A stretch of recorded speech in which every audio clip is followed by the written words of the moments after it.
देखो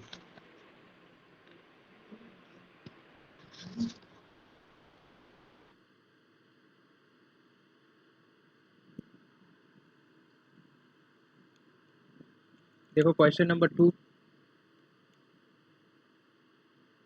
question number 2 क्या है हम लोग का? De Broglie wavelength. अच्छा, जो वीडियो लेक्चर था उसमें किसी को कोई डाउट है क्या? नहीं सर। नहीं सर, क्लियर है। हाँ, अ, ऊपर जो आज मतलब क्लास हुआ था, अगर उसमें ऐसे क्लास में जैसे आप लोग वीडियो देखते हैं, ठीक है, और उसमें कोई डाउट होता है ना, तो आप लोग जैसे ही क्लास शुरू होता है पूछ लिया कीजिए, ठीक है। ये आज का क्लास था, कोई डाउट होगा तो बताना, ठीक है।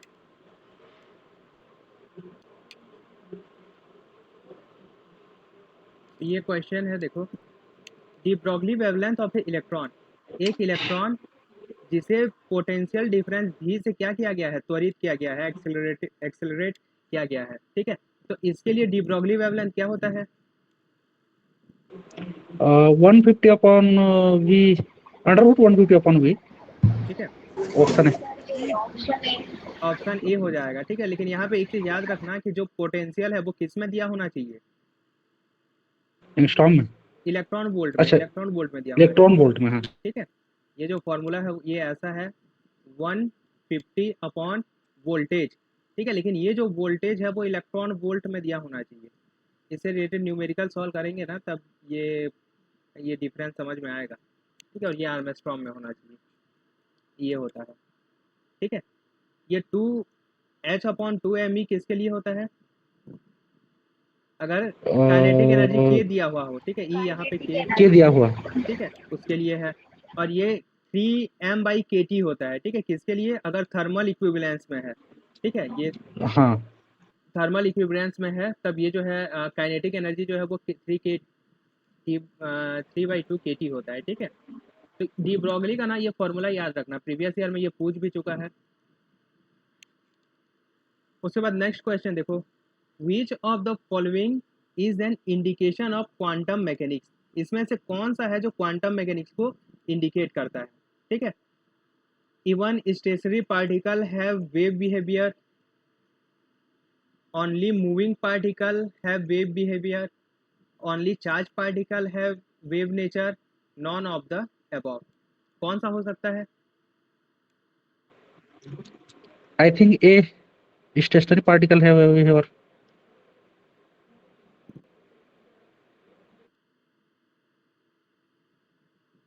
देखो, जो पार्टिकल, जो हम लोग क्वांटम मैकेनिक्स पढ़ते हैं, ठीक है, क्वांटम मैकेनिक्स में पार्टिकल के बारे में जो किसी भी पार्टिकल के बारे में पढ़ते हैं, वो पार्टिकल हमेशा कैसे होता है? गतिशील होता है, ठीक है। स्टेशनरी पार्टिकल सिर्फ पार्टिकल होता है, लेकिन जो गतिशील पार्टिकल होता है, ठीक है, उसी का क्या होता है? Wave nature plus particle nature, ठीक है। अगर आप लोग को याद हो तो वो रिलेशन क्या था?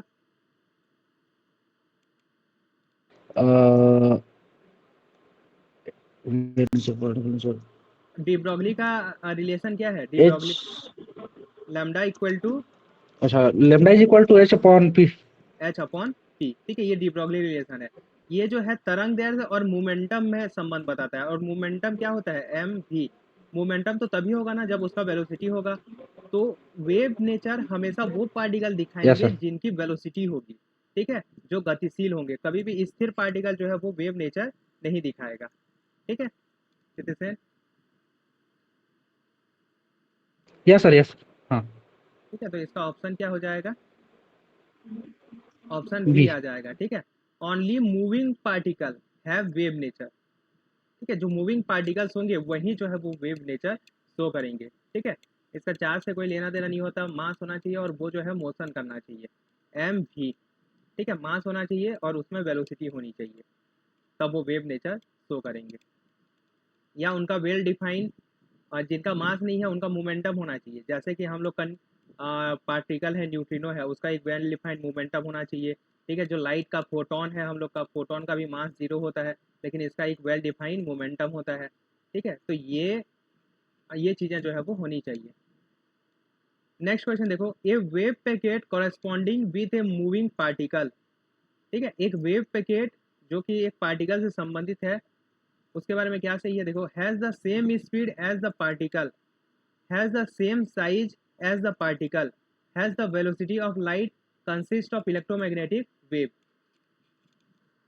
क्या हो सकता है इसमें, बताओ।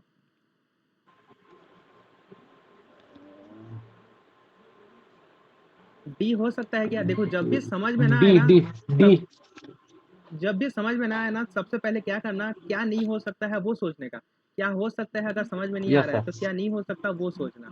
ठीक है, ए और बी तो नहीं होगा कंफर्म। क्यों नहीं होगा चित्र से। यस देखो, सर, स्पीड हम पार्टिकल। लोग वेव पैकेट में दो तरह के वेलोसिटी के बारे में पढ़े थे। जो पूरा जो लेक्चर था उसमें ऑप्शन ए। कहीं भी इलेक्ट्रोमैग्नेटिक वेव का नाम आया था क्या। नहीं आया था। नहीं।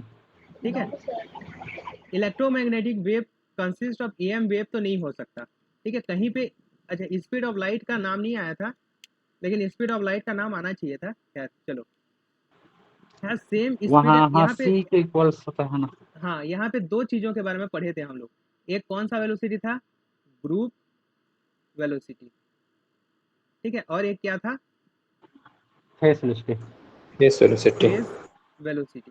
ठीक है, इन दोनों में देखो, ये जो फेस वेलोसिटी होता है क्या होता है, ये इंडिविजुअल जो वेव होते हैं, ठीक है, उनका वेलोसिटी होता है। और ये जो ग्रुप वेलोसिटी होता है ना, जो ओमेगा अपन के जो वेव पैकेट बनता है, पूरे ठीक है, ग्रुप का। हाँ, ये पूरे ग्रुप का जो है वो वेलोसिटी होता है। ये वेलोसिटी हम लोग का क्या हो जाएगा, वी जी, और इसमें एक पार्टिकल, एक वेव का जो वेलोसिटी है वो क्या होगा, वी पी होगा। तो ये जो ग्रुप वेलोसिटी है, ठीक है, यही अब ये जो पैकेट बन रहा है ना, ये पैकेट आगे देखेंगे, कल के क्लास में देखेंगे कि ये जो पैकेट है, ये क्या बता रहा है, कण के पाए जाने की प्रायिकता को बताएगा। ठीक है, मॉड साइन का स्क्वायर जो है वो कण के पाए जाने की प्रायिकता। जहाँ पे आयाम अधिक होता है कण वहीं पे पाया जाता है, और जहाँ पे ये 0 होता है वहाँ पे कण नहीं पाया जाता। यानी कि कण जो है सिर्फ इसी रीजन में पाया जाएगा। यानी इसका जो वेलोसिटी है, जो ग्रुप वेलोसिटी होता है, वो किसके बराबर होता है, कण के वेलोसिटी के बराबर होता है। ठीक है, साइज के बारे में हम लोग कुछ भी नहीं बोल सकते। ठीक है, लेकिन जो स्पीड है वो क्या होगा, सेम एज पार्टिकल। और ये जो स्पीड है, कौन सा स्पीड, वी जी, जो ग्रुप वेलोसिटी होगा वो पार्टिकल के वेलोसिटी के बराबर होगा। ठीक है, तरंग का जो ग्रुप वेलोसिटी होगा वो पार्टिकल के वेलोसिटी के बराबर होगा। ये समझ में आया। Yes sir. वेव पैकेट हम हाँ लोग, सर। वेव पैकेट जो होता है वो क्या बताता है, कण के पाए जाने की प्रायिकता। कल के क्लास में ना इसको डिटेल में देखेंगे। ये जो वेव पैकेट होगा ये कण के पाए जाने की प्रायिकता को बताएगा। ठीक है, जहाँ पे आयाम अधिक होता है, ठीक है, जहाँ पे आयाम अधिक होता है वहाँ कण के पाए जाने की प्रायिकता कम होती है, और जहाँ पे आयाम कम होता है वहाँ कण के पाए जाने की प्रायिकता कम होती है। ठीक है, तो और ये जो इसका जो वेलोसिटी होगा ग्रुप वेलोसिटी, वही क्या होगा, कण का जो है वो वेलोसिटी होगा।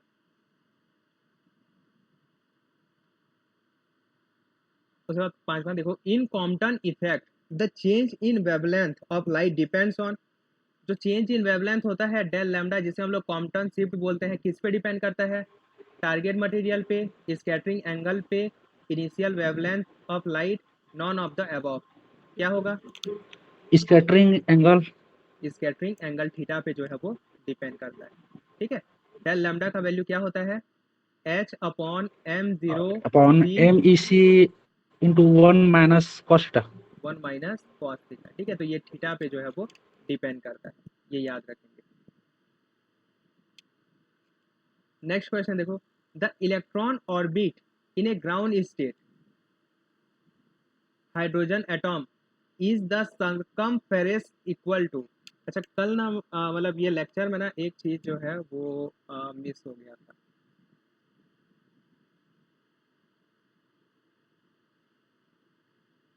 डी ब्रोगली हाइपोथेसिस कहाँ पे पढ़े थे, ये था, और ये था डी ब्रोगली हाइपोथेसिस। उसके बाद ये बोर्स कॉरेस्पॉन्डेंस प्रिंसिपल था।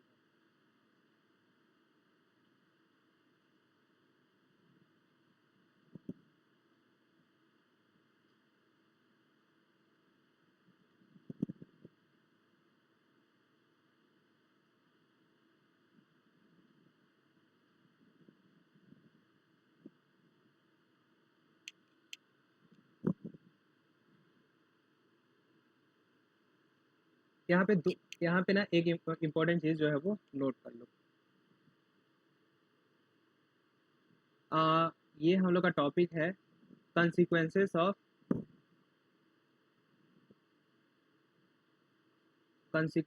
of de Broglie hypothesis। ठीक है, डी ब्रॉगली हाइपोथेसिस के प्रतिफल। कॉन्सिक्वेंस मतलब हम लोग का होता है प्रतिफल। ठीक है, उसके क्या क्या परिणाम होते हैं। इसमें सबसे जो इम्पोर्टेंट था वो क्या था, हाइड्रोजन एटॉम लिख देता हूँ। ठीक है, हाइड्रोजन एटॉम का क्वांटीकरण।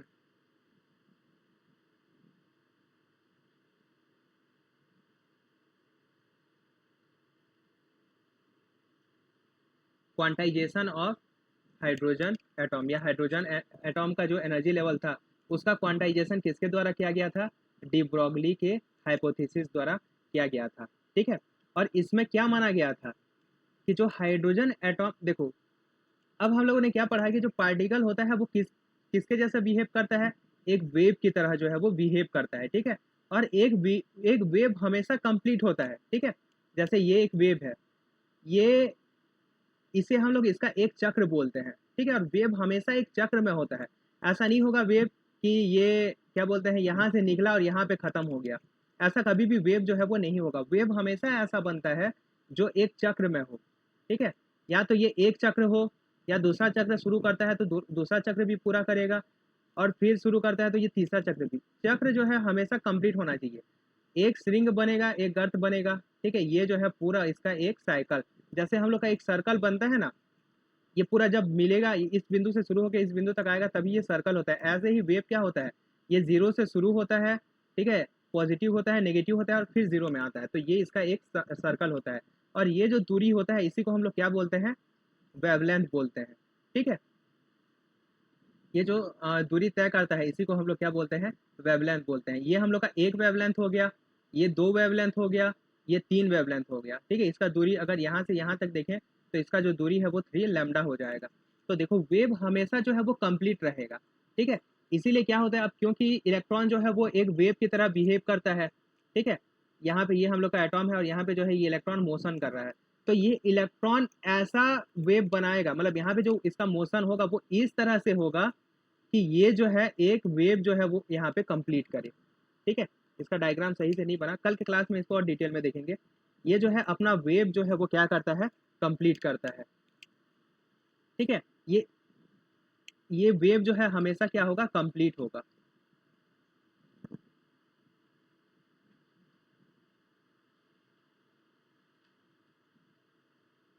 ठीक है, ये पहले ऑर्बिट के लिए अगर और कोई ऑर्बिट है तो भी वहां पे वेव कैसे बनेगा, ये इस टाइप से जो है वो पार्टिकल का वेव बनेगा कि यहाँ पे आके ये खत्म हो। ठीक है, यहाँ पे आके जो श्रृंग और गर्त जो है वो मतलब श्रृंग बने, गर्त बने, और उसके बाद क्या बोलना चाहिए, वो जो है पूरा मतलब एक वेव कंप्लीट होना चाहिए। समझ रहे हो क्या बोलना चाहता हूँ मैं, वेव कंप्लीट होना चाहिए। Yes sir. ठीक है, तो इसके लिए क्या है, देखो ये क्या है, परिधि है। ठीक है, तो ये परिधि की दूरी कितनी होनी चाहिए, जो 2 पाई आर है। ठीक है, अगर इसका रेडियस आर है, ये क्या है, एन लैम्डा के बराबर होना चाहिए। ठीक है, या तो 1 लैम्डा होना चाहिए, या 2 लैम्डा होना चाहिए। ठीक है, 1 लैम्डा होना चाहिए, या 2 लैम्डा होना चाहिए, या 3 लैम्डा के बराबर ही होना चाहिए।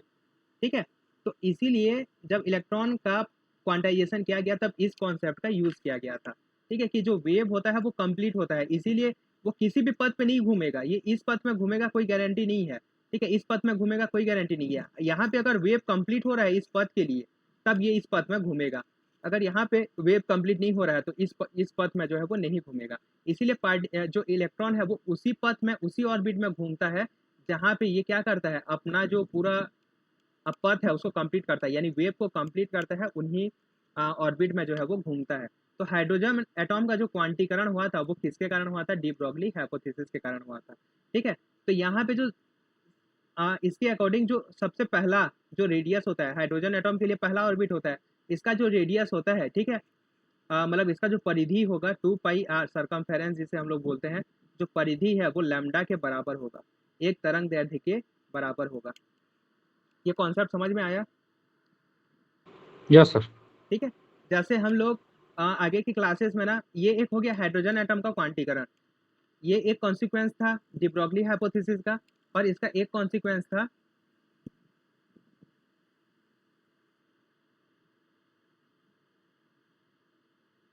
एक बॉक्स में बंद कण के लिए क्वांटाइजेशन।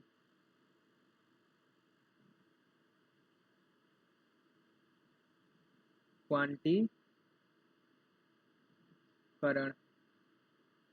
देखो क्वांटम मैकेनिक्स ना थोड़ा समझ में नहीं आता, इसीलिए ना इसे पूरा हिंदी में ही एक्सप्लेन कर रहा हूँ, क्योंकि इंग्लिश में ऐसे भी और समझ में नहीं आता। तो देखो, एक बंद बॉक्स का जो है वो क्वांटीकरण कैसा होता है। अब यहाँ भी अगर पार्टिकल है तब वो भी क्या होगा, वेव नेचर ही होगा उसका, यानी कि वो इस टाइप से ही हो सकता है। ठीक है, या तो पार्टिकल ऐसा होगा, उसका वेव फंक्शन ऐसा होगा, या फिर उसका वेव फंक्शन जो है वो ऐसा होगा। ठीक है, या फिर एक चक्र में पूरा करता हो, जैसे कि देखो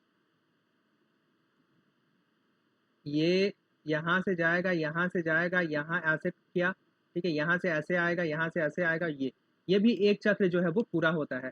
ठीक है, तो ये इस टाइप से भी हो सकता है, यानी अब यहाँ पे भी क्या हो जाएगा, क्योंकि अगर वो एक तरंग है, पार्टिकल एक तरंग है, तो वो इसी तरह से ही मोशन कर पाएगा। ठीक है, तो इसका भी क्या होता है, क्वांटीकरण होता है। तो ये दो चीजें जो है वो डी ब्रॉगली हाइपोथेसिस से हुई थी। एक क्या था, एक बंद बॉक्स में पार्टिकल इन ए बॉक्स। ठीक है, आगे की क्लासेस में इसे पोटेंशियल के टर्म में भी हम लोग रिप्रेजेंट करेंगे। ठीक है, और क्या था, हाइड्रोजन एटॉम का जो है वो क्वांटीकरण हुआ था। ठीक है, ये जो है किसके प्रतिफल थे, डी ब्रॉगली हाइपोथेसिस के प्रतिफल थे।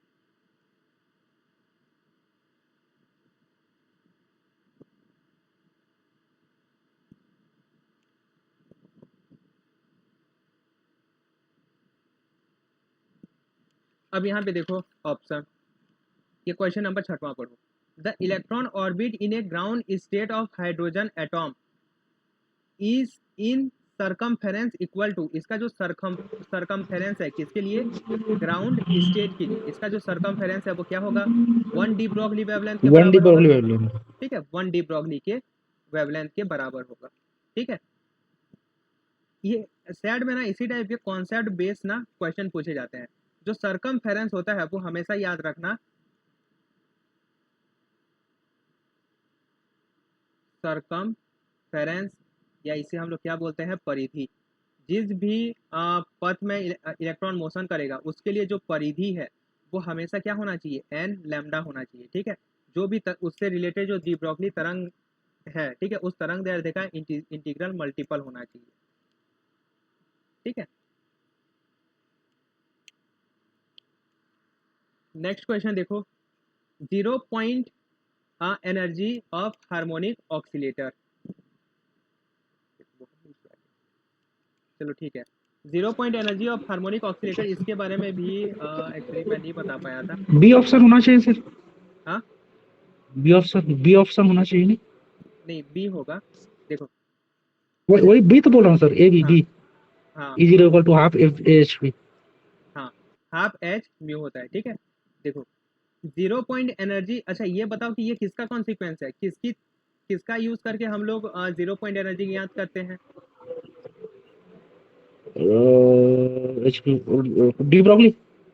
नहीं, डी ब्रॉगली के कॉन्सिक्वेंस नहीं तो अभी पढ़े थे, किसके अच्छा हाँ, कॉन्सिक्वेंस प्लान पढ़े उसका थे, अनसर्टेनिटी। Uncertainty principle. हाँ, ठीक है, इसका यूज करके हम लोग क्या करते हैं, 0 पॉइंट एनर्जी हार्मोनिक ऑक्सीलेटर का निकालते हैं। ये 0 पॉइंट एनर्जी क्या होता है, एक्चुअली जो हार्मोनिक ऑक्सीलेटर होता है उसकी एनर्जी 0 कभी भी नहीं होती। ठीक है, उसकी जो मिनिमम एनर्जी होती है, ई मिनिमम जो होता है वो क्या होता है, half H, sorry H line omega होता है, या हाफ एच म्यू होता है। ठीक है, न्यू होता है, तो ये उसकी 0 पॉइंट एनर्जी होती है। ठीक है, इसके बारे में देखेंगे। ठीक है, ये भी हम लोग को किससे मिला था, अनसर्टेनिटी प्रिंसिपल का एक कॉन्सिक्वेंस है। ठीक है, लेकिन यहाँ पे मैं बस आप लोग को नाम बताया था, उसके बारे में नहीं बताया था। ठीक है, ये देखो question next, the existence of 0 point energy for a linear harmonic oscillator is a consequence of, ये किसका कॉन्सिक्वेंस है, D uncertainty D option D. ठीक है, अनसर्टेनिटी प्रिंसिपल, ठीक है, इसका कॉन्सिक्वेंस है। पॉली एक्सक्लूजन प्रिंसिपल का नहीं है, स्पेशल थ्योरी ऑफ रिलेटिविटी का नहीं है, ठीक है, ये जो है अनसर्टेनिटी प्रिंसिपल का है।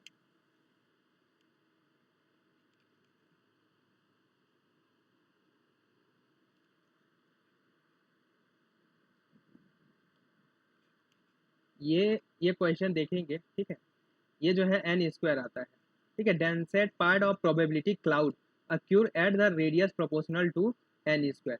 जब रेडियस n स्क्वायर के प्रोपोर्शनल होता है तब हम लोग को सबसे ज़्यादा जो है वो प्रोबेबिलिटी घनत्व तो देखने को मिलता है, ठीक है, densest part of probability cloud.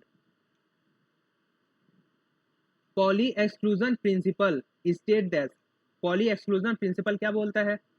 Particle with half integral spin can not exist in same state, particle with integral spin exist in same state, particle with half integral spin can exist in the same state, the particle with half integral spin can exist in different state। Poly exclusion principal के बारे में हम लोग नहीं पढ़े हैं, लेकिन ये आप लोग बचपन से पढ़ते हुए आ रहे हैं, ठीक है। क्या होता है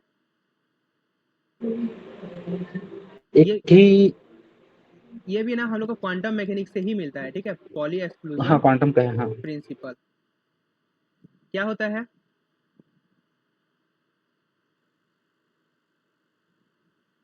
इलेक्ट्रॉन की जो क्वांटम नंबर से हम लोग, हाँ हम लोग जो पढ़ते हैं नॉर्मली क्या पढ़ते हैं, इलेक्ट्रॉन की सभी क्वांटम संख्याएं चारों एक पर नहीं हो सकती, इक्वल नहीं हो सकती, ठीक है। इसका मतलब ये होता है कि इलेक्ट्रॉन नहीं, मतलब ऐसे पार्टिकल जिनका स्पिन क्या हो, हाफ इंटीग्रल हो, ठीक है, हाफ इंटीग्रल स्पिन पार्टिकल जो है वो सेम स्टेट में कभी भी नहीं रह सकते, ठीक है।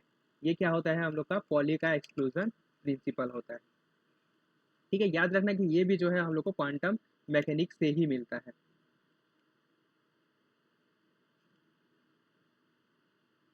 आइडेंटिकल पार्टिकल वाला चैप्टर उस दिन याद कर रहा था, याद नहीं आ रहा था। आइडेंटिकल पार्टिकल वाला एक चैप्टर होता है, ठीक है, उसमें हम लोग पढ़ते हैं आइडेंटिकल पार्टिकल जो है वो कौन कौन से नियम का पालन करते हैं, तो वहाँ पे आता है हम लोग का पॉली का एक्सक्लूजन प्रिंसिपल। एमएससी फिजिक्स के 3rd सेमेस्टर में जब क्वांटम मैकेनिक्स पहला पेपर था वहाँ पे हम लोग पढ़ते थे इसको, ठीक है, आइडेंटिकल पार्टिकल के बारे में।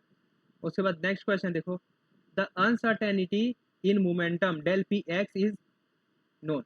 हमें जो है डेल पी एक्स का वैल्यू ज्ञात है, तो डेल पी वाई का वैल्यू क्या हो जाएगा बताओ? 24 में क्या दिया हुआ है, डेल पी एक्स का जो है वो वैल्यू दिया हुआ है,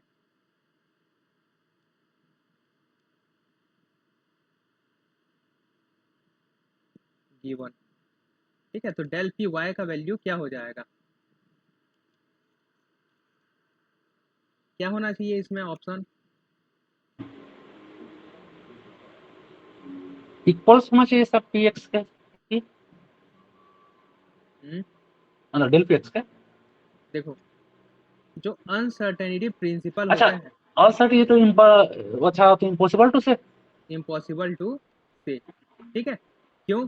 क्योंकि जो अनसर्टेनिटी प्रिंसिपल हम होता है हाँ किसी वेरिएबल, ठीक है, और उसके कंजुगेट वेरिएबल में संबंध बताता है।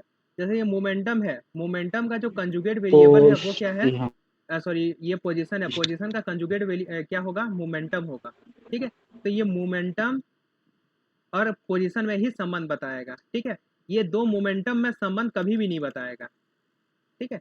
आगे की क्लासेस में हम लोग कम्यूटेटर के बारे में पढ़ेंगे, तो कम्यूटेटर जो होता है वो एक्स और पी एक्स के लिए जीरो, पी एक्स और पी वाई के लिए जीरो होता है, इसलिए उसके लिए अनसर्टेनिटी भी क्या हो जाता है, जीरो हो जाता है। तो ये क्या हो जाएगा, इम्पॉसिबल टू सी।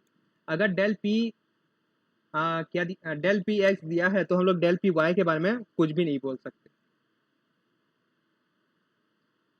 क्लियर है?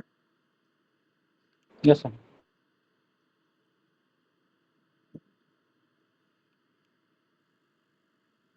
इसके बाद नेक्स्ट क्वेश्चन देखो, ए बुलेट ऑफ, ये थोड़ा सा न्यूमेरिकल है,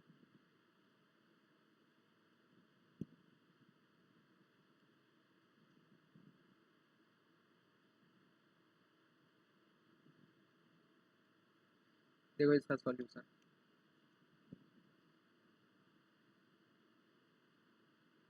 क्या दिया हुआ है, एक बुलेट दिया हुआ है, यानी मास ऑफ पार्टिकल दिया हुआ है कितना, 50 ग्राम। आपको जब 50 भी ग्राम। न्यूमेरिकल क्वेश्चन आया ना, इसको ऐसा ही यूनिट में चेंज कर लेना 50 गुणी 10 की घात ऋण 3 kg हो जाएगा ये, ठीक है। एक बुलेट 50 ग्राम का दिया है और ये कितनी स्पीड से ट्रेवल कर रहा है, 2000 मीटर पर सेकेंड की स्पीड से पर ट्रेवल कर रहा सेकेंड। है। अगर स्पीड 2000 है यानी कि ये नॉन रिलेटिविस्टिक केस है, ठीक है। Find the wavelength associated with it. अब हम लोग को यहाँ पे वेलोसिटी दे दिया गया है कितना, 2000 मीटर पर सेकेंड, ठीक है। वेवलेंथ का वैल्यू क्या आ जाएगा बताओ। Lambda is equal to non relativistic case है ना, हाँ, see H upon M V. h upon M P, ठीक है। अच्छा, सिंपल फॉर्मूला से बुलाएंगे, मतलब वहां से ज्यादा नहीं पड़ेगा क्या? हाँ, एक और फॉर्मूला था बड़ा वाला उसमें। हाँ खैर हम लोग जनरल फॉर्मूला से बनाते हैं, ठीक है।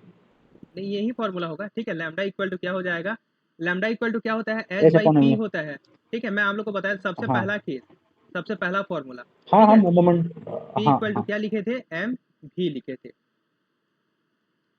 अब यहाँ पे क्या करेंगे, एच का वैल्यू रख देंगे। एच का वैल्यू कितना होता है, अब देखो ये भी एसआई यूनिट में है, ये भी एसआई। जब सब एसआई यूनिट में रहता है ना, तब हम लोग सीधा कैलकुलेशन करते हैं, हम लोग यूनिट का टेंशन नहीं लेते। लेकिन एसआई यूनिट नहीं, एसआई यूनिट में नहीं रहने से ना फिर कैलकुलेशन देखना पड़ता है कौन कौन सा यूनिट यूज हुआ है। तो हम लोग इसका वैल्यू भी लिख देते हैं, 6 इंटू 6 की पावर माइनस 34, ये प्लांक कॉन्स्टेंट का वैल्यू होता है, ठीक है। ये जूल सेकेंड में होता है। इसके बाद आएगा हम लोग का 50 इंटू 10 की पावर माइनस 3 इंटू 2000। इसको कैलकुलेट करो क्या आ जाएगा, 6 इंटू 6 इंटू 10 की पावर माइनस 34 आ जाएगा। और नीचे कितना आ जाएगा, ये 10 की पावर 3 और यहाँ पे 3 0, ये कैंसल आउट हो जाएगा। ये 50 गुणित 2 कितना आ जाएगा, ये 100 आ जाएगा, ठीक है। यानी इसका वैल्यू कितना आ 10,000। जाएगा, नहीं नहीं 10, नहीं 10,000 ये का का है, 1 2 कैंसल 2 आउट हो 3 गया, 4। ठीक है। तो ये 6.6 इंटू 10 की पावर माइनस 36, ठीक है। देखो ऑप्शन कौन सा है, ये 0.06 के फॉर्म में है, 0.06 लिखेंगे तो ये 10 की पावर कितना आ जाएगा, माइनस 35। और ये किस में आ जाएगा, मीटर में आ जाएगा, ठीक है। ये जो लैम्डा का तरंग दैर्ध्य का मात्रक क्या होता है, मीटर, ये लंबाई ही है, ठीक है। तो ये आंसर कितना आ जाएगा, ये भी। 36 पावर में ना माइनस 36। हाँ,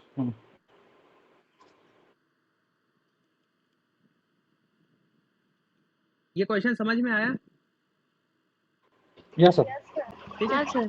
यहाँ पे एक इम्पॉर्टेंट पॉइंट मैं आप लोगों को बता दे रहा हूँ। देखो हर वो पार्टिकल जो मोशन करता है उससे एक वेव रिलेटेड होता है, ठीक है। अगर हम लोग का बुलेट भी मोशन कर रहा है तब इससे भी रिलेटेड एक वेव होगा। और इस वेव का तरंग दैर्ध्य कितना है, देखो तरंग दैर्ध्य है 0.66 इंटू 10 की पावर माइनस 35 मीटर। हम लोग का जो लाइट होता है, जो फोटोन होता है, ठीक है, इसका वेवलेंथ कितना होता है पता है, 10 की पावर अराउंड 6 मीटर के अराउंड होता है, ठीक है, माइक्रोमीटर में होता है। तो ये इतना इतना वेवलेंथ होता है, ठीक है। और ये हम लोग देख नहीं पाते, मतलब क्या बोलते हैं, नॉर्मल लाइट को देख पाते हैं नहीं देख पाते, ठीक है। बाकी ये देखो इसका वेवलेंथ कितना छोटा है, इससे कई गुना छोटा है। तो इसे हम लोग देख पाएंगे क्या, नहीं देख पाते, ठीक है। इसे इवन डिटेक्ट करना भी क्या हो जाता है, मुश्किल हो जाता है, क्योंकि इसका जो वेवलेंथ है वो बहुत ही छोटा है, ठीक है, बहुत ही ज़्यादा छोटा। ये 10 की पावर माइनस 35 मीटर, मतलब समझ रहे हो कितना छोटा डिस्टेंस होगा, ठीक है। उतने में ये जो है वो वाइब्रेशन करता है और इसे हम लोग इसीलिए क्या करते हैं, डिटेक्ट नहीं कर पाते। इसीलिए हम लोग इसके वेव बिहेवियर को देख नहीं पाते। लेकिन इसका मतलब ये नहीं होता कि उसका वेव बिहेवियर नहीं होता, ठीक है। हर पार्टिकल जो मोशन करता है वो उसका क्या होता है, वेव नेचर होता ही होता है, ठीक है। आप लोग को मैं बताया, हम लोग एक चीज़ पढ़े थे, बोर का कॉरेस्पॉन्डेंस प्रिंसिपल, बोर का संगतता का नियम। और उसमें क्या कहा गया था कि जो लैम्डा है, तरंग दैर्ध्य जो लैम्डा है, यहाँ पे उसका मतलब भी समझा दे रहा हूँ, ठीक है। अगर लैम्डा जो है वो लगभग लगभग बराबर हो पार्टिकल के साइज के, तब जो है हम लोग क्वांटम मैकेनिक्स ही वैलिड होगा, ठीक है। लेकिन अगर lambda is less than R हो, तब जो क्लासिकल मैकेनिक्स से उसका कैलकुलेशन और क्वांटम मैकेनिक्स से जो कैलकुलेशन है वो दोनों सेम हो जाएगा, ठीक है। इसका मतलब ये है, देखो जो पार्टिकल के लिए अगर हम लोग क्वांटम मैकेनिक्स से इसके लिए कैलकुलेट करें, इसका मैकेनिक्स स्टडी करें, तब भी हम लोग को सेम रिजल्ट मिलेगा, ठीक है, जैसा कि क्लासिकल मैकेनिक्स में मिलता है। मतलब इस लिमिट में क्या होते हैं, जैसे ये है, ठीक है, इस पार्टिकल में जो जैसे ये वाला केस आ गया हम लोग का, ठीक है, गोली के लिए जो वेवलेंथ है वो कितना है, इतना है, और ये किससे, इसका जो साइज होगा, ठीक है, गोली का साइज लगभग कितना होगा, कम से कम 1 सेंटीमीटर, तो इसका 1 सेंटीमीटर नहीं, चलो 1 मिलीमीटर मान लेते हैं, 1 मिलीमीटर तो इसका व्यास होगा ही होगा, ठीक है, एक छोटा सा बुलेट जो है इसका 1 मिलीमीटर तो इसका व्यास या इसका रेडियस तो होगा ही होगा, ठीक है।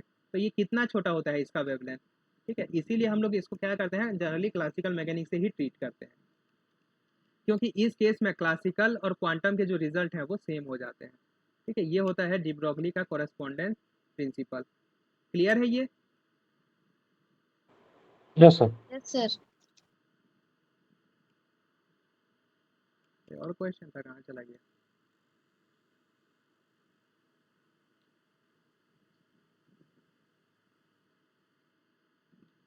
नीचे चला गया क्या?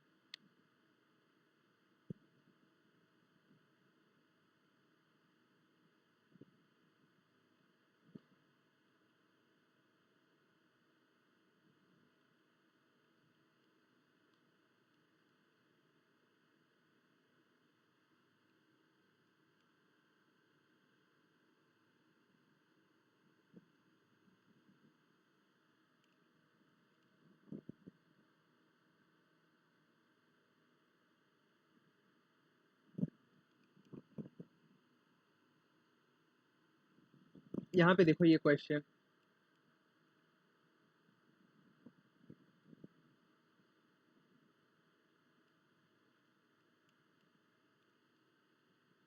हो रहा है,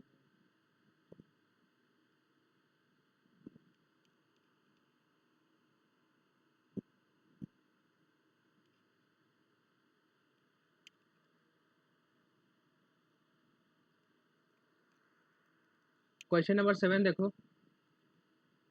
the angular momentum of N atomic electron is not quantized in magnitude and direction, quantized in magnitude but not in direction, quantized in direction but not in magnitude, ठीक है। एक एटॉमिक इलेक्ट्रॉन का जो एंगुलर मोमेंटम होता है वो क्या होता है, क्वांटाइज्ड होता है कि नॉन क्वांटाइज्ड होता है? संवेग का क्वांटीकरण होता है। संवेग का क्वांटीकरण होता है, क्या होता है, MVR, बोर का जो पहला नियम है, ठीक है, जो कोणीय संवेग होता है वो क्या होता है, अच्छा दूसरा नियम, पहला नियम तो वो वृत्ति कक्षा में गति करता है बोला था, ठीक है। ये ना, ये एक्चुअली ये ना हम लोग को किसमें, क्वांटम मैकेनिक्स में थोड़ा सा इसके बारे में पढ़ना रहता है, ठीक है, क्योंकि हम लोग क्वांटम थ्योरी का इसका यूज़ करते हैं और इसको एक्सप्लेन करते हैं, लेकिन ये हम लोग ना एटॉमिक फिजिक्स में पढ़ेंगे। MVR इक्वल टू क्या होता है, NH लाइन, ठीक है। ये संवेग जो है वो क्या होता है, क्वांटाइज होता है, लेकिन क्वांटाइज किस में होता है, मैग्नीट्यूड और डायरेक्शन दोनों में क्वांटाइज होता है, ठीक है। स्पेस क्वांटाइजेशन पढ़े होंगे आप लोग, ठीक है, तो वो क्या होता है, मैग्नीट्यूड और डायरेक्शन दोनों जो है वो क्वांटाइज्ड होता है, ठीक है। The uncertainty principle applies to, ये किसके लिए लागू होता है, any pair of dynamic variable, a pair of dynamic variable, the operator corresponding to which commute pair of dynamic variable, the operator corresponding to which do not commute। ये commute जो बोल रहा है ना, इसके बारे में हम लोग आगे की क्लासेस में देखेंगे। x and P x only, अच्छा इसमें क्या नहीं हो सकता, कम से कम ये बता दो, कौन सा ऑप्शन नहीं हो सकता, अनसर्टेनिटी प्रिंसिपल लास्ट ऑप्शन क्या बोल रहा है, सिर्फ x एंड पी एक्स के लिए लागू होता है। सी तो नहीं हो सकती, डो नॉट कम्यूट, सी भी नहीं होगा, ये तो नहीं होगा, ठीक है, ये जो है x और p के लिए ही नहीं बल्कि किसके लिए, e और t के लिए भी होता है, ठीक है, हाँ, p और और फाई के लिए भी जे होता और है, फाई के लिए भी होता है, ठीक है। यहाँ इसके बारे में, इन दोनों के बारे में हम लोग नहीं पढ़े हैं, ठीक है। Any pair of dynamic variable के लिए होता है क्या, नहीं, कंजुगेट पेयर के नहीं, लिए होता है, ठीक है, conjugate pair of dynamic variable, जैसे x पी एक्स के लिए होगा, ठीक है, y पी वाई के लिए होगा, z पी जेड के लिए होगा, ऐसे किसी भी दो के लिए जो है वो नहीं होगा, अगर दो ऑपरेटर हैं, ठीक है, अगर दो ऑपरेटर हैं डेल ए और डेल बी, इनका जो अनसर्टेनिटी जो होता है वो क्या होता है, iota by H line, expectation value of A B, ठीक है, इसे हम लोग बोलते हैं कम्यूटेटर ब्रैकेट। अगर इस कम्यूटेटर ब्रैकेट का वैल्यू क्या हो जाए, 0 हो जाए, तो ये अनसर्टेनिटी रहेगा ही नहीं, ठीक है, इसीलिए, और ये जब 0 होता है तो इसे हम लोग बोलते हैं कि ऑपरेटर जो है वो कम्यूट कर रहे हैं, ठीक है, और अगर ये ए और B is not equal to 0 है, तब अनसर्टेनिटी प्रिंसिपल जो है वो एग्जिस्ट करेगा और ये जो है नॉट कम्यूट होंगे, ठीक है। तो इसका जो ऑप्शन सी। ऑप्शन है ये क्या आ जाएगा, C. Pair of dynamic variable the operator corresponding to which do not commute, ठीक है, ऐसे ऑपरेटर जो कम्यूट नहीं करेंगे उनके लिए क्या होगा, सही होगा, ठीक है। In a dispersive media group velocity of a wave, dispersive media क्या होता है, जिसमें VG is not equal to VP. VG और हाँ VP जीरो इक्वल नहीं होगा, नहीं होते वीजी हैं। का जो हाँ, इक्वल नहीं होगा, हाँ दोनों आपस में इक्वल नहीं होंगे, दोनों जो है वो बराबर पॉजिटिव नहीं नेगेटिव होते। हो सकता है। ऑप्शन ए हाँ क्या बोल पॉजिटिव रहा हो है, सकता है, इज नेगेटिव हो सकता ऑलवेज है। Less than face velocity, is always greater than face velocity, is always equal, may be greater or less depending upon the nature of particle, क्या हो जाएगा बताओ, डी ना, डी, डी हो जाएगा। क्योंकि नेगेटिव डिस्पर्स, हाँ, नेगेटिव होता है, पॉजिटिव होता है। नेगेटिव भी होता है और पॉजिटिव भी होता है, ठीक है। जो पॉजिटिव डिस्पर्सिव मीडियम होता है उसमें भीजी कम होता है किससे, वीपी से, और जो नेगेटिव डिस्पर्सिव यूपी मीडियम से। होता है उसमें भीजी ज़्यादा होता है किससे, वीपी से, ठीक है।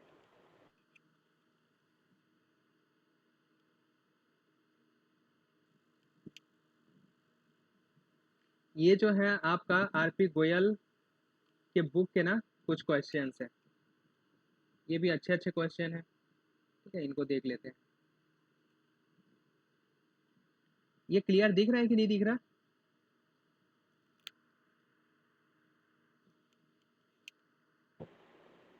हो हाँ दिख, क्लियर है सर। हम लोग जूम कर लेते हैं थोड़ा सा, दिख रुकिए।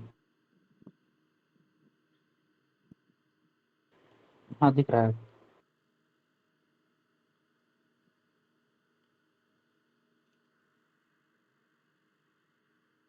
देखो मैं पढ़ के बता दे रहा हूँ, ठीक है।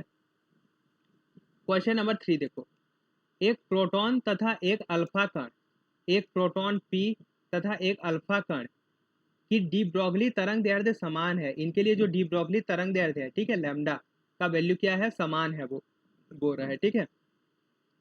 तो इनके वेगों का अनुपात क्या होगा, इनके वेलोसिटी का जो रेशियो है वो क्या होगा। देखो क्या दिया है, lambda of alpha equal to lambda of proton. Alpha particle क्या होता है, हाइड्रो हीलियम, हीलियम का न्यूक्लियस, ठीक है। अच्छा यहाँ पे ये पहले फॉर्मूला लिख लेते हैं, M V equal to H by M V, जहाँ ये एम ऑफ क्या है, अल्फा पार्टिकल है, एम ऑफ अल्फा पार्टिकल, और यहाँ पे H upon M of proton into इसका वेलोसिटी, ये भी ऑफ अल्फा है और ये भी ऑफ पी है, एच और एच कैंसल आउट हो जाएगा, ठीक है। इसको यहाँ क्या बोला है, वेगों का अनुपात, पहले प्रोटॉन का वेलोसिटी लेंगे, तो ये वी पी, ये M P V P M alpha V alpha का वैल्यू 1 आ जाएगा, ठीक है। या हम लोग क्या लिख सकते हैं, V P upon V alpha का जो वैल्यू है वो M alpha upon M P के बराबर आ जाएगा, ठीक है। अब बताओ एम अल्फा कितना होता है,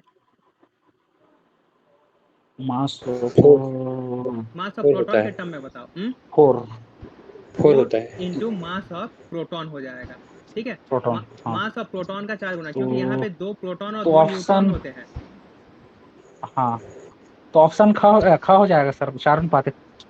ठीक है। तो इनके जो वेलोसिटी का रेशियो है वो कितना आ जाएगा, 4 4 अनुपात 1। अनुपात 1,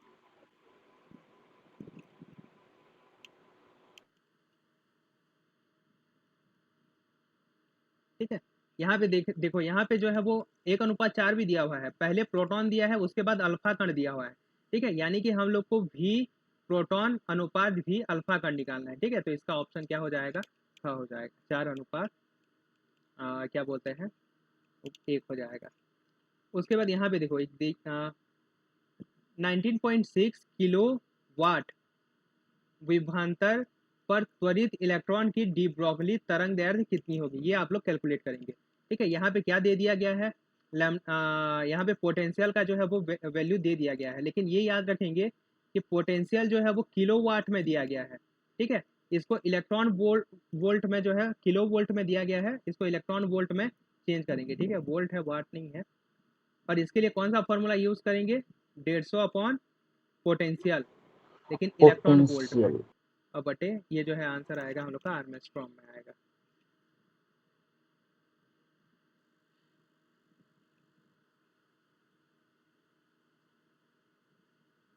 इसके बाद परम ताप T पर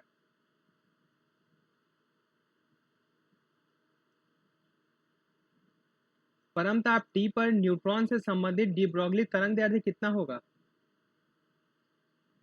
हम ताप T पर 2 सेकंड। ये वो एक मिनट रुको, ये इलेक्ट्रॉन वोल्ट नहीं होता है क्या, एक मिनट रुकना, हाँ मैं वो न्यूक्लियर फिजिक्स के फॉर्मूले को याद कर रहा हूँ लग रहा है।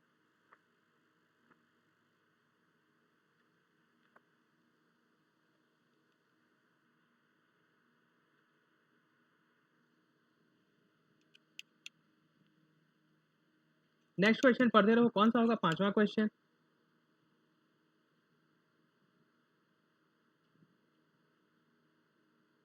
तो ऑप्शन ख होगा, ठीक है, 3 5वां। H by under root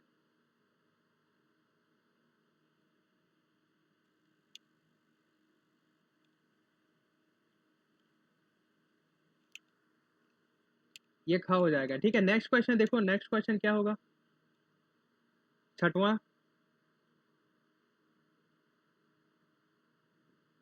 option D होगा सर।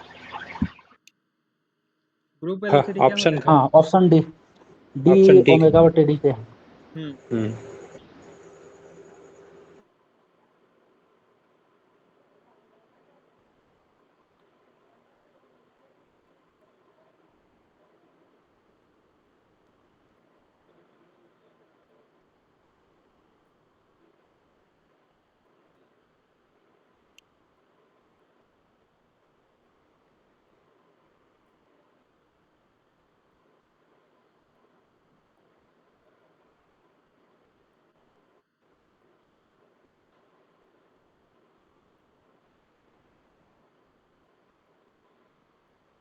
हाँ ये इलेक्ट्रॉन वोल्ट नहीं होगा, ठीक है, इसको याद रखना, ये इलेक्ट्रॉन वोल्ट में नहीं होगा, वो जो न्यूट्रॉन में क्या बोलते हैं न्यूक्लियर फिजिक्स में जो फॉर्मूला हम लोग यूज़ करते हैं, ठीक है, निकालने के लिए वो उसमें वो फार्मूला थोड़ा सा अलग रहता है, 1.44 अपॉन रहता है, ठीक है, उसमें ये जो है सिर्फ पोटेंशियल रहेगा, ठीक है, वोल्ट में रहेगा ये, ठीक है, ये जो वैल्यू है वो वोल्ट में रहेगा,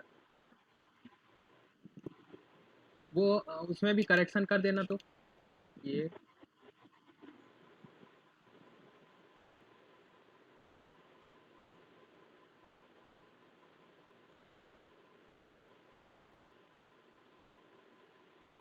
यहाँ पे भी करेक्शन कर देना, ठीक है, ये इलेक्ट्रॉन वोल्ट में नहीं होगा।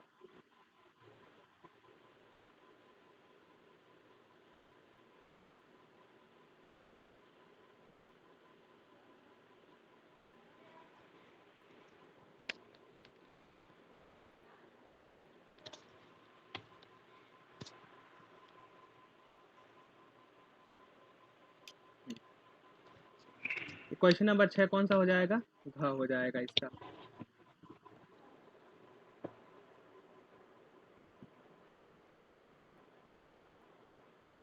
क्वेश्चन नंबर 7 बताओ आंसर, 7 का क्या होगा, सही संबंध है, इसमें से कौन सा का संबंध सही है, Vg is equal to Vp minus hmm? का, ए वाला ऑप्शन मतलब फर्स्ट ऑप्शन। Option A. क वाला जो ऑप्शन है वो सही हो जाएगा। Vg equal to Vp minus lambda del Vp by del lambda. अगर k के टर्म में हो तब क्या होगा, Vp पॉजिटिव आता। हाँ प्लस प्लस k में होगा। हाँ dVp बाई dt। v वेग से गतिशील कण से संबंध डी ब्रॉगली तरंग का वेग होता है। यहाँ पे देखो क्या बोला है, तरंग का वेग बोला है, ठीक है, तरंग का वेग। तो जो डी ब्रॉगली से तरंग संबंधी जो भी होता है, ठीक है, उसका वेलोसिटी क्या आता है, c बाई भी आता है, ये याद रखना, c स्क्वायर बाई भी आता है, ठीक है। इसीलिए जो है इसका तरंग वेग यानी कि फेस वेलोसिटी जो है वो एक्सेप्टेबल नहीं होता। उसके बाद आता है हाइजेनबर्ग का अनिश्चितता सिद्धांत। क्या होता है इसमें से कौन सा स्टेटमेंट, देखो ऐसे ही क्वेश्चन आता है, सभी स्टेटमेंट जो है वो सेम लग रहा है। फर्स्ट पहला वाला एच क्रॉस है कि नहीं सर, जूम करने से नहीं दिख रहा है। पहला वाला स्टेटमेंट एच क्रॉस है कि क्या है, नहीं दिख रहा है। हाँ ये एच लाइन है, ठीक है, ये सभी के सभी एच लाइन है ना, सभी के सभी एच हाँ लाइन ये है। एच लाइन है, ये भी एच लाइन है, और ये क्या है, greater than equal to H line है, और ये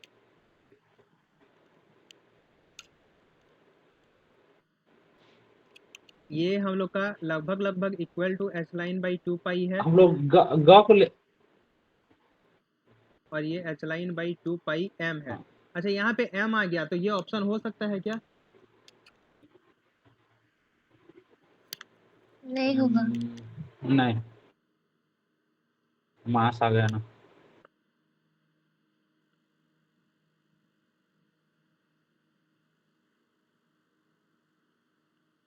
इसका आंसर बता दो।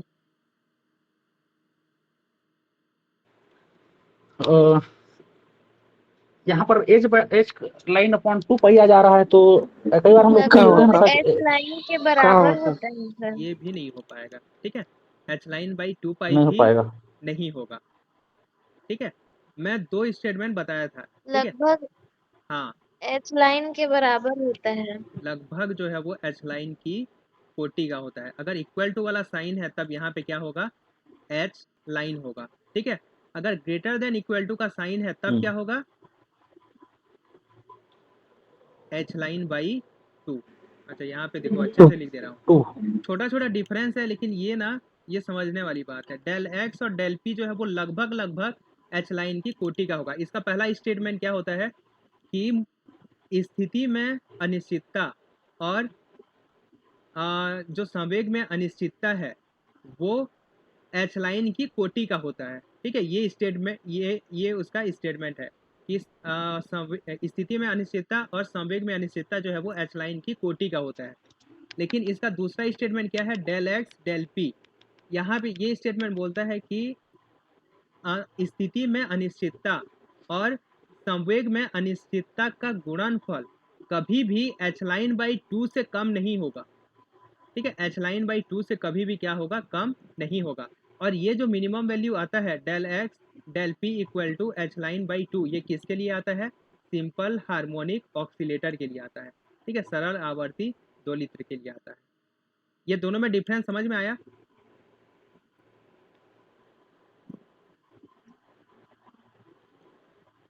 ये समझ में आया कि नहीं, यस सर। स्क्रीन दिख रहा है ना कि नहीं दिख रहा है, दिख रहा है दिख रहा है। चलो नेक्स्ट स्टेटमेंट देखो, चला गया, बी ऑप्शन हो जाएगा इसका, तो मतलब खा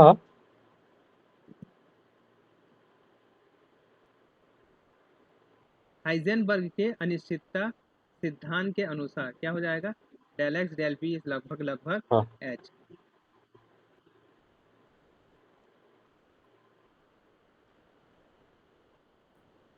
एक सूक्ष्मदर्शी की विभेदन क्षमता इतनी है, इलेक्ट्रॉन की गति, ये जो है क्या दिया है यहाँ, विभेदन क्षमता दिया हुआ है,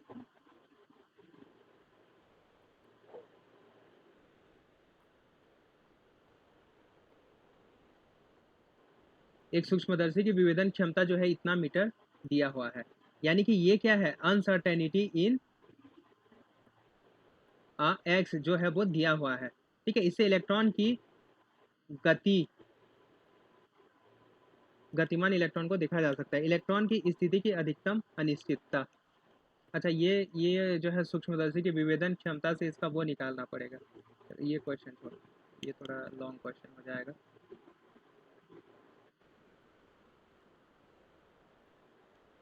हाँ, अगर एक इलेक्ट्रॉन को 150 वोल्ट से त्वरित किया जाता है, इसका आंसर तुरंत बता दो। Answer number 12। 1 एंगस्ट्रॉम। ठीक है। फॉर्मूला क्या हो जाएगा? लैम्डा इक्वल टू ये 150 बटे भी का वैल्यू भी कितना दे दिया 150 है? 150 दे दिया है। एमएस हाँ, ठीक है, ये हो जाएगा। हाइजेनबर्ग की अनिश्चितता सिद्धांत बोर के कक्षीय अभिधारणा की पुष्टि करता है, नाभिक में इलेक्ट्रॉन के अस्तित्व की पुष्टि करता है, स्थूल वस्तुओं के लिए प्रेक्षणीय नहीं है और डी ब्रॉगली परिकल्पना से मेल नहीं खाता है।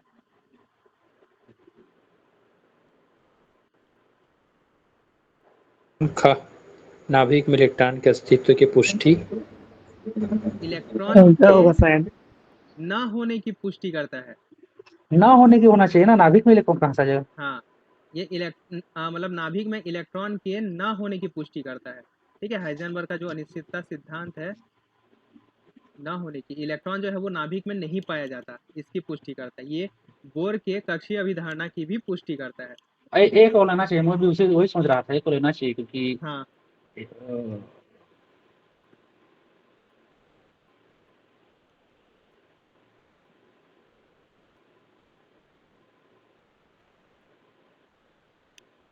क्योंकि निश्चित कक्षा में घूम रहे हैं इलेक्ट्रॉन, लेकिन एग्जैक्ट कहाँ पर है हमें नहीं पता होता है ना, हाँ, तो इसमें भी अनिश्चितता को बता रहे हैं। उसके बाद और क्या है? और भी क्वेश्चन था, कहाँ चला गया?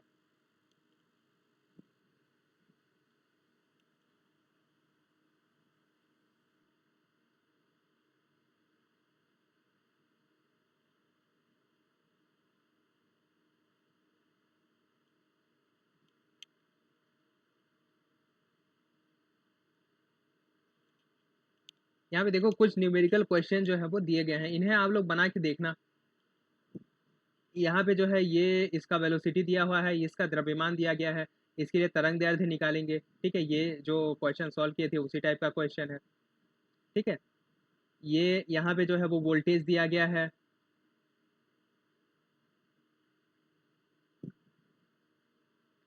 ठीक है, यहाँ पे द्रव्यमान और क्या बोलते हैं उसका वोल्टेज दे दिया गया है।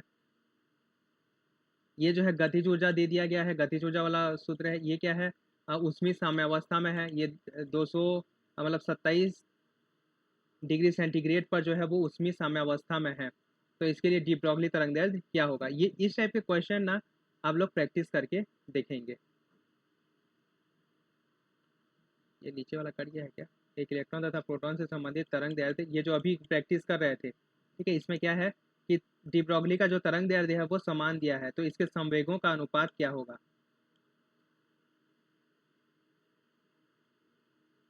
ये भी कुछ न्यूमेरिकल क्वेश्चंस हैं, इन्हें जो है हम लोग प्रैक्टिस करके देखेंगे।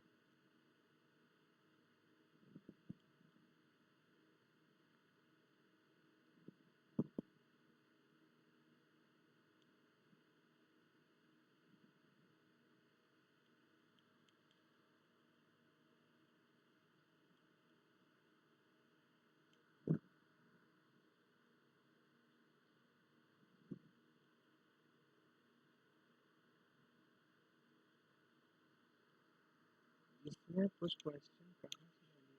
दिख नहीं रहा है।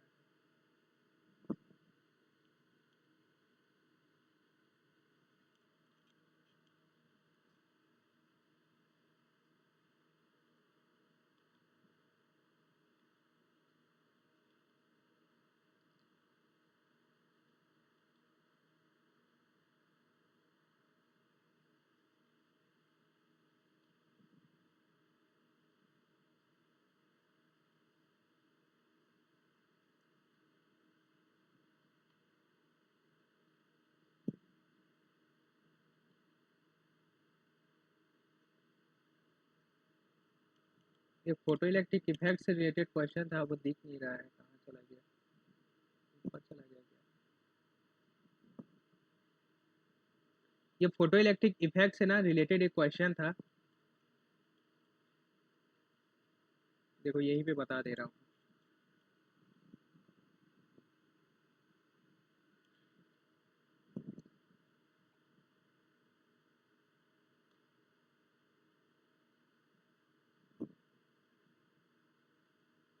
देखो क्वेश्चन में क्या दिया हुआ है, ये जो उपकार का बुक है ना उसका 90 नंबर का क्वेश्चन है।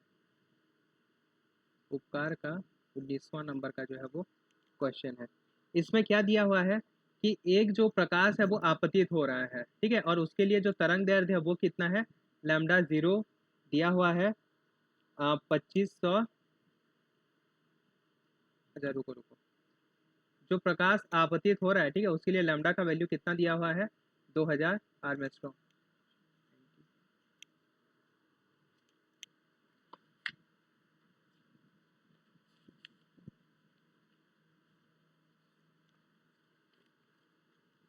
ये photo electric threshold for tungsten, और इसके लिए जो है थ्रेशोल्ड वेवलेंथ दे दिया गया है, ठीक है। थ्रेशोल्ड वेवलेंथ कितना दिया है, threshold wavelength lambda 0 equal to 2500 angstrom दिया हुआ है, ठीक है। और इसके लिए जो तरंग आपतित हो रहा है वो कितने वेवलेंथ का है, ये 2000 आर्मस्ट्रॉन्ग का जो है, ठीक है। तब हम लोग को इलेक्ट्रॉन की जो है वो काइनेटिक एनर्जी निकालना है। तो इलेक्ट्रॉन की काइनेटिक एनर्जी क्या हो जाएगा, h इंटू सी 1 अपॉन लैम्डा माइनस लैम्डा 0, ठीक है, ये लिखा हुआ है। तो यहाँ पे 0 नहीं होगा क्या? हाँ 0 नहीं हो सकता है उसका काइनेटिक क्योंकि एनर्जी, उसकी दहलीज आवृत्ति 2500 एंगस्ट्रॉम है और जो इंसिडेंट वाला है उसका 2000 है, तो वो तो निकाल ही नहीं पाएगा उसे। हाँ लेकिन ये किस टर्म में है, ये तरंग दैर्ध्य के टर्म में है, ठीक है। और हम लोग क्या पढ़े थे, फ्रीक्वेंसी के लिए पढ़े थे, ठीक है।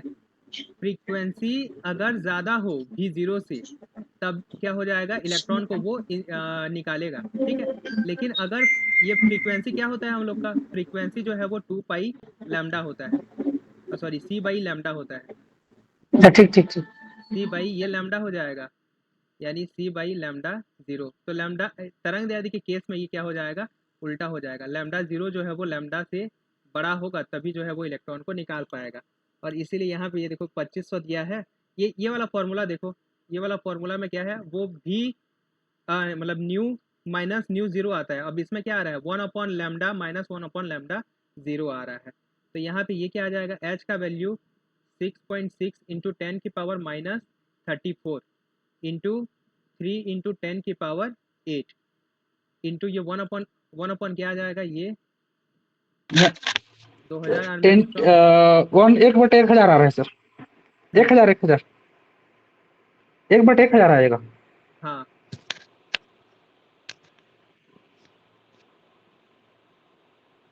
मैं सॉल्व कर लिया हूँ, 1/1000 आ रहा है, कितना आ रहा है, 1/1000 एंगस्ट्रॉम। अच्छा इसका वैल्यू,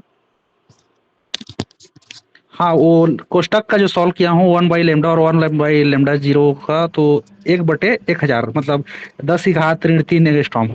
हाँ ये सर 10 की इसका घात, कंप्लीट जो सॉल्यूशन है वो होगा 19.8 इंटू 10 की पावर माइनस 30।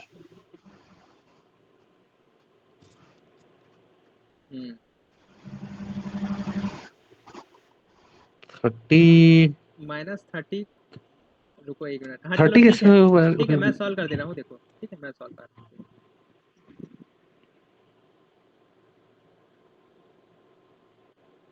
ये कितना आ जाएगा 6, अच्छा 6 गुणित 3 ये कितना आ जाएगा, 18 1 पॉइंट नहीं 19.8 ठीक है 19.8 आ जाएगा इंटू 10 की पावर ये कितना आ जाएगा बताओ, माइनस माइनस 26, 34 है। 26 आ 29 आ जाएगा, रहा है हाँ, सर। ठीक है। और इसको सॉल्व किया जाए तो और कितना उसका आया है था, -3 आया था, 10 का पावर -3। हाँ ये इसको सॉल्व कर दे रहा हूँ, देखो 500 एमस्ट्रॉम बटे ये 2000 बट गुणित 2500 एमस्ट्रॉम 2500। इंटू एमस्ट्रॉम, 2 एमस्ट्रॉम है, ठीक है। एक यहाँ पे कट गया, यहाँ पे 2 0 कट गया, ठीक है, और यहाँ पे 1 एमस्ट्रॉम बचा हुआ है, ठीक है। तो ये इसका वैल्यू कितना आ जाएगा, खाली इस ब्रैकेट का वैल्यू लिख रहा हूँ, ठीक है।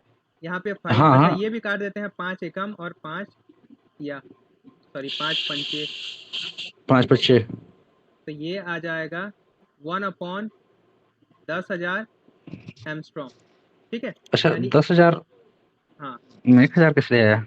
ये 2000 है ना 10,000 एमस्ट्रॉम आ जाएगा यानी कि ये 10⁴ जो है 4 10⁴ और ये 10⁻10 है यानी कि टोटल कितना आ जाएगा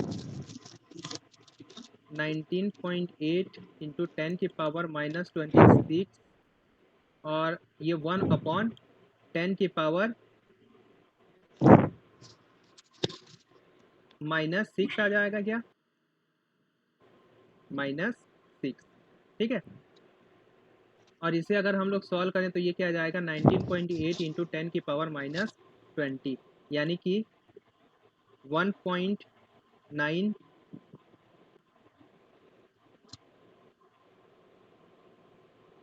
1.98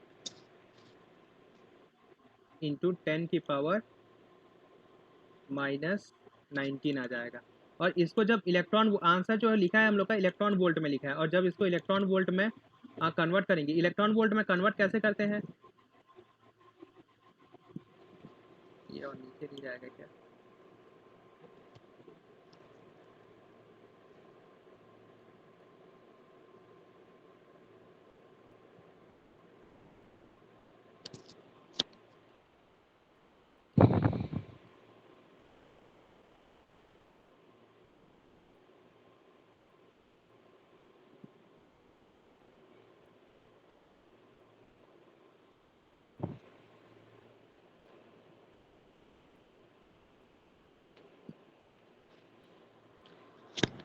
देखो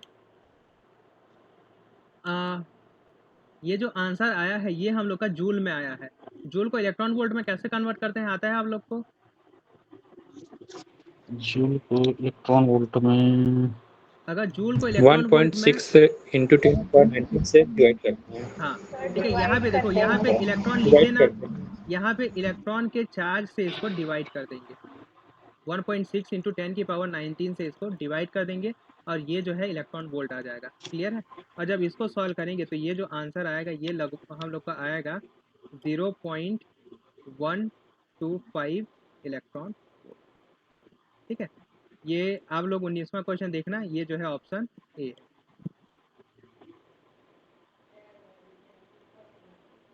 तो ये इस टाइप के क्वेश्चन जो है वो पूछे जाते हैं ठीक है इतना सफिशिएंट है ये जितने भी क्वेश्चन है ना इसको एक बार और प्रैक्टिस करके देखिए ठीक है उसके बाद कल जो है हम लोग वेव फंक्शन के बारे में